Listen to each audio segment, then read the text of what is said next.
Prabowo Subianto meresmikan produksi perdana lapangan minyak Forel dan Terubuk yang berlokasi di Kepulauan Natuna, Provinsi Kepulauan Riau, pada Jumat, 16 Mei tahun 2025 yang dilakukan secara hybrid di Istana Merdeka, Jakarta.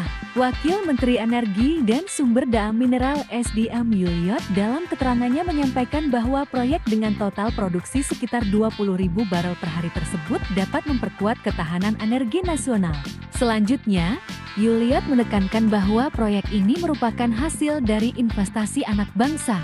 Seluruh fasilitas dalam rangka pelaksanaan kegiatan investasi ini dilakukan oleh anak bangsa.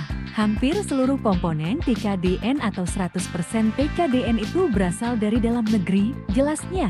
Akan memperkuat ketahanan energi kita dan seluruh fasilitas dalam rangka pelaksanaan kegiatan investasi ini dilakukan oleh anak bangsa. Hampir seluruh komponen TKDN atau 100% TKDN itu berasal dari dalam negeri.